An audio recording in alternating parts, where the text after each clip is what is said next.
Yes, the lizard portal is open. All over the world. And on every one of those websites where I looked at the iguana issue, you know what it says? Please do not feed the iguanas. But my mother has taken it upon herself to, I assume she thinks she's feeding the same few iguanas every day out behind her house, like they're her friends. She's just down there going like, look, this is some food from the restaurant we took my son to when he was here. They give you so much food. I hope you enjoy it. Look at your tongue. Look at the tongue. Look at the tongue. Now, and if that isn't written somewhere in the prophetic books, when the aging Jewish witch feeds the dinosaurs off her deck, the return of the Christ is upon us. I believe it's in Revelation, and I just want to say, that's my mommy, and I'm proud of her.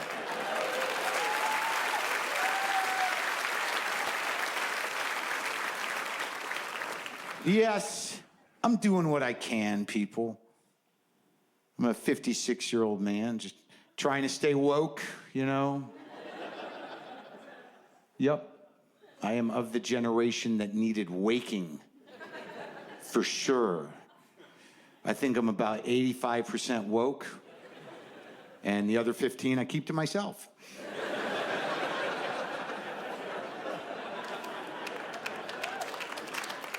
Which is actually being woke.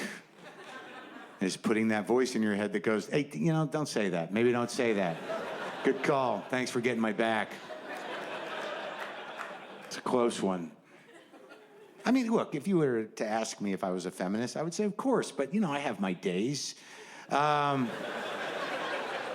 mean, I'm a guy. I'm a man. I've been a man all my life. Before that, I was a boy. And if you're a man, look, let's be honest. You probably heard yourself or some other dude that you know at some point in time say this. Fuck them. Fuck them all. Fuck women. Now, the question is, does that guy hate women? I don't know. Let's break it down. This is just my experience. Let's break it down. So fuck all of them? All right, you're right. Just the last 3 I dated, right? Fucking bitches. So just 3. You know what? Just Michelle, really. Fucking bitch. Broke my heart, took my shit. Fuck Michelle. So just 1 woman. Yeah, and it was kind of my fault. And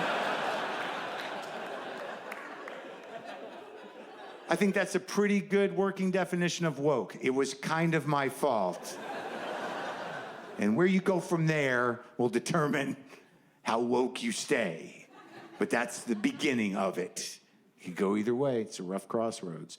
And I think one of the biggest problems men have is that they have a dick. Most men have dicks. If you're a man, you don't have a dick, I hope it was a choice and not an accident.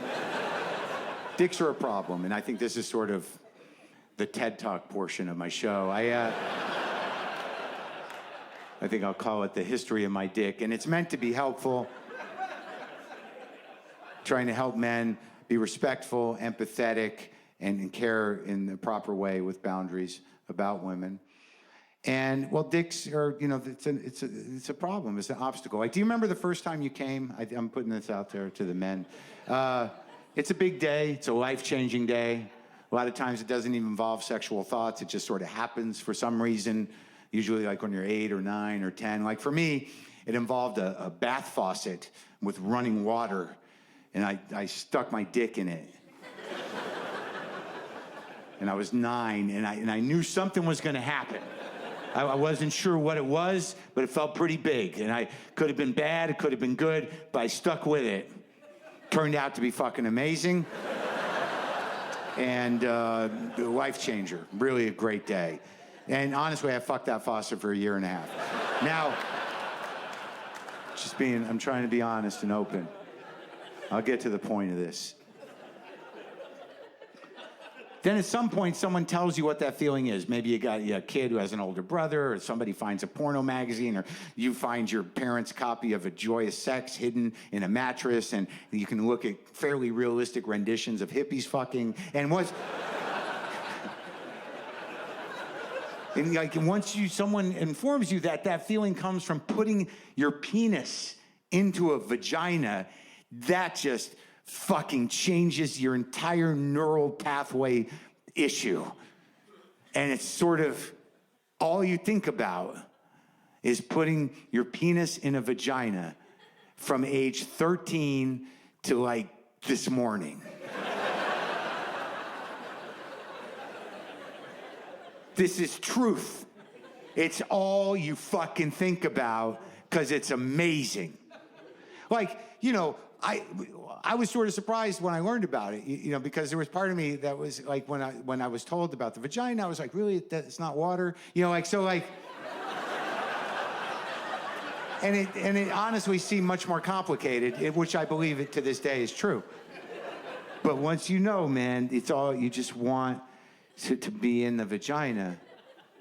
And that's the problem, you know, especially for my generation of men, I think, because I really think that a lot of... But the Palm Pilots went away. They became extinct. And it was just part of the evolution to the technological clusterfuck that we find ourselves in the center of now, just happily codependent to a bunch of smarter machines, just gleefully enabling the singularity, just looking forward to a day where we'll just be the fleshy appendage of a series of smarter equipment in us.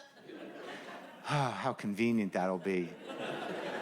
Too dark? I can go another way. I think if most of us, if we lost our cell phone, you're like 2 hours away from wandering the street saying, "What's my name? Where do I live?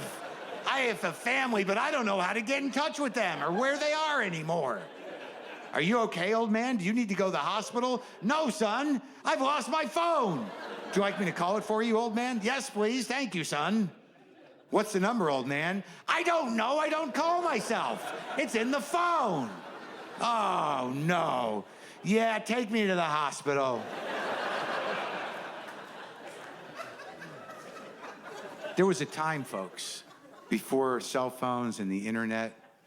Yeah, some of you remember. I saw the audience. Back then, people had to do things like wait. Yeah, you had to wait for stuff. And if you were actually waiting, like in line or something, that was all you could do.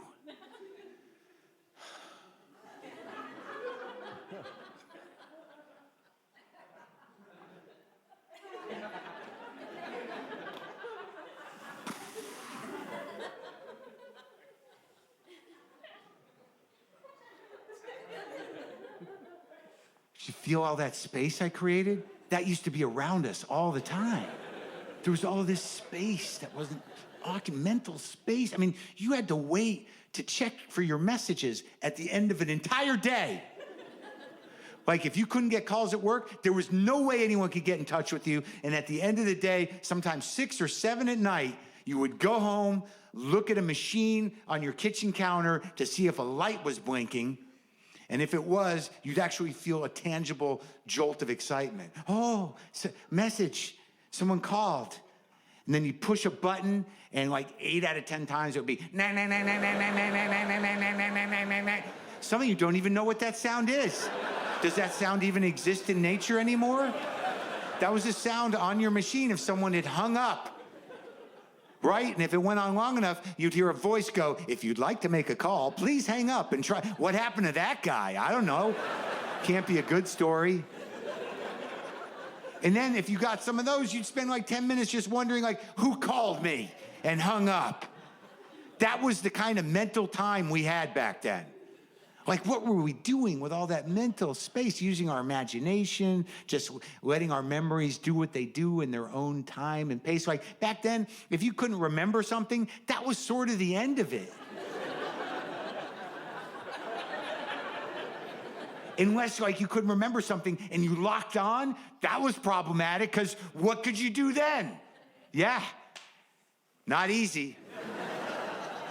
Like, let's say you're just driving to work. This is back in the day. Let's go there now.